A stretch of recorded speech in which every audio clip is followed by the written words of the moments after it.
Good day everyone! Magandang araw po sa lahat and welcome to my channel, OC Pinoy TV. At in this video guys, nandito ako sa likod bahay at binisita ko yung aking greenhouse at nakita ko rin nandito pa yung aking cabbage. Nabuhay sila sa taglamig. Ngayon naman is akin silang alagaan muli kasi nga mag summer time na soon at ngayon i-aerated natin ang kanyang soil at magta-top up na rin ako ng mulch, tapos didiligan, look after it para maroon tayong gulay. Aerated muna ang kanyang soil, ganyan, aerated, tapos sa didiligan and then mag-top up ako ng mulch. Ito guys ang akin dating greenhouse. Dito ko dating aking garden. Dito ko unang nag-umpisa. This is before the pandemic. Kaya ngayon nakapag-establish ako sa labas at ito ay additional lang naman. Dito ko nilalagay yung mga laban-laban sa lamig. Kasi last year, grabe ang lamig. Kaya naging ganito guys ang aking mga tanim. Pero ito, talagang lumaban siya sa taglamig. Kaya dito pa siya. Yung iba, wala na. Kasi nga, natunaw na siya sa taglamig. Ngayon, spring season, going to summer. At okay na naman sila. Ayan, mag-delete ako. Didiligan ko muna sila to get the soil para lumambot ang soil niya. Tapos ako'y magtatapap ng mulch at okay na naman sila for this season para mayroon tayong gulay. Lagi ako mayroong cabbage guys sa likod bahay lang. Ito ay sa likod bahay lang, no? Ito ang aking mga cut off na galing sa aming trabaho, yung pinanggawa ko dyan sa garden beds. Yung mga tinatapon na, alam mo naman tayong Pinoy, madiskarte, pagpapakinabangan pa, ba, carry lang. So ganyan po ang ginagawa ko guys. Every year po ako may garden. So this time makikita nyo ko lagi dito sa aking garden. Doon sa labas, doon sa aking isang garden pa na establish ko, doon ang aking ibang mga veggie garden, mga vegetables. Ito ay for the cabbage. At dito sa kabila sa aking kaliwa, kamatis po ang nilagay ko dyan. Kaya marami akong mga stakes dyan, mga tali, kasi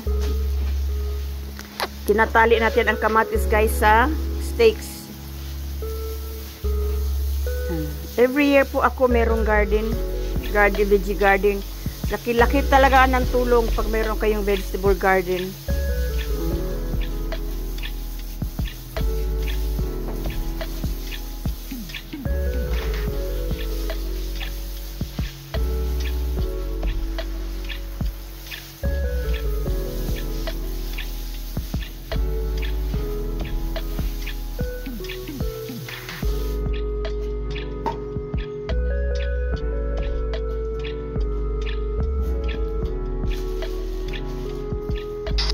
Then meron naman akong mouse na libre, nahihingi, ay sumabit pa. Meron akong mouse na nahihingi lang ito guys sa council. Kaya lang pupuntahan lang doon. Lagay ko lang sa sako at magma-mouse ako. Maganda guys pag meron kayong mouse kasi mag-stay ang moist niya sa soil. Hindi siya ma-dry agad-agad.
ay cabbage lang po dito guys. Isang hilera na yan.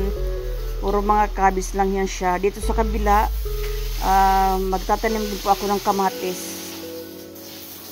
Pero isi-condition ko muna ang lupa.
Thank you all for watching.